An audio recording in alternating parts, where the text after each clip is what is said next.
Hi, Kendra Ruth here for The Hero Spouse, and today we have another anonymous, left behind and forward moving spouse.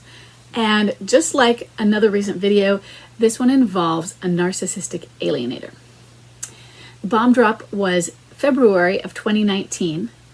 This is an at-home MLCer. He has not moved out yet. And in this case, the alienator lives down the street. He's a high energy replayer.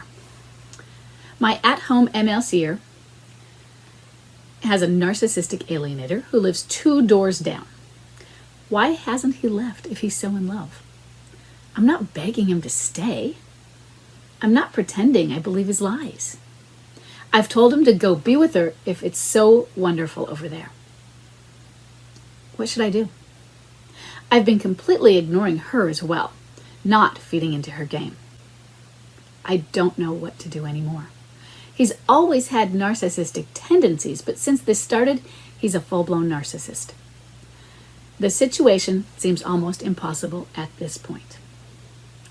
So, you've been doing this for almost 3 years with a narcissistic alienator and a husband who is narcissistic living in the same house. So, you told him to go live with her, but you didn't tell him he had to leave. From what you're saying here, you just made a suggestion. Said, well, you can leave. You gave him the permission to not stay in the relationship with you and to get out. That's not how it works. He needs to know he is not allowed to live with you. And there has to be a strong boundary with that. And it's going to be really difficult for you to do that because you've been allowing him to continue to stay at home, according to what's written here, for almost 3 years. Now, you do need to look and see what's legally allowed.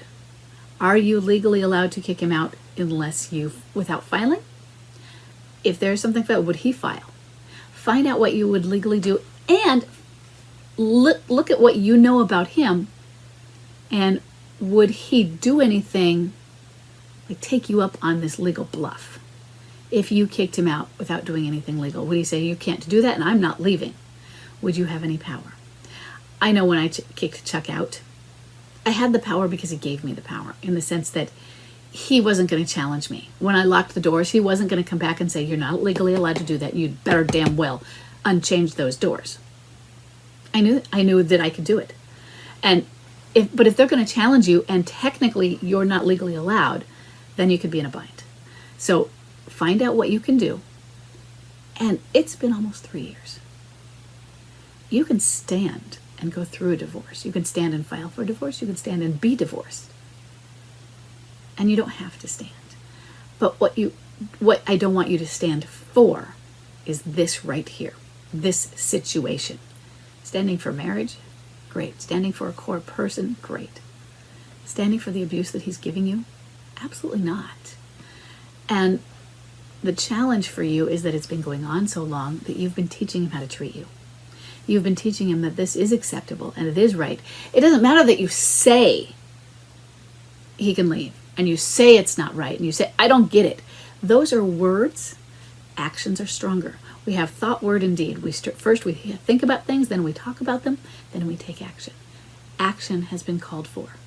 Action was called for a long time ago, which is why it's a bigger hurdle, because he now knows that you don't want this, that you don't want to create the conflict. You might want him gone, but you don't want to create the conflict. Or you've been told that they should be the ones to leave, so you're not the bad guy.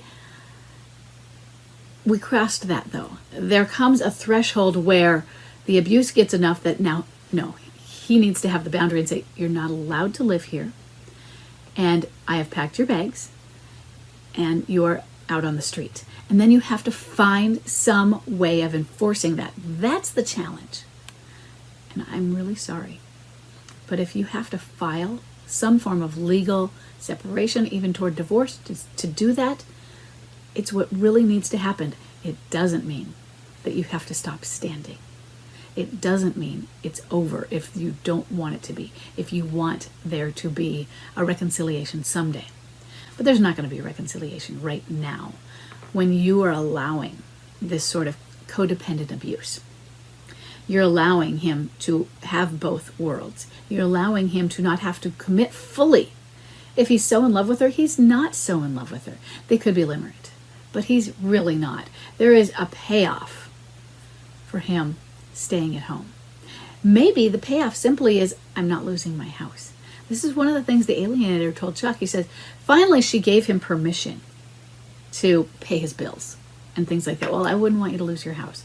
Now, he used that, knowing that he was just giving in to her, but he was doing it because he was so attached, he wasn't going to leave her.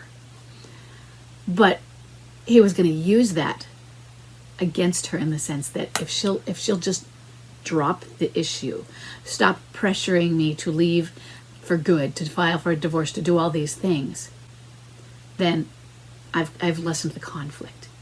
And so that could be part of it. I'm not saying that is, but that could be some of the different things that are going on. What you should do is you should set a boundary and you follow it. And he shouldn't be there. One of you has got to leave, and I would much rather it be him.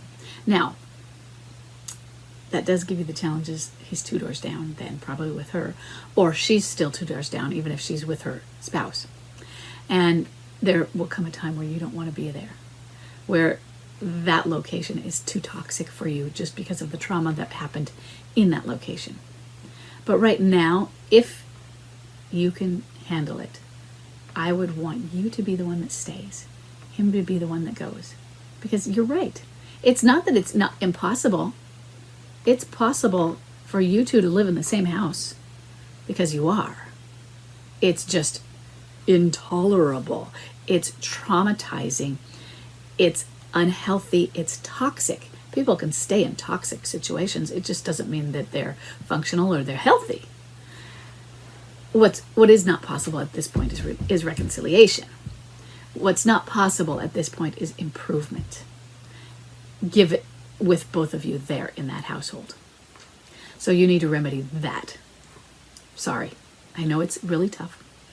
So I want you to find some help with what you can do to hopefully get to a point where you can set that boundary. And I will see everyone in the next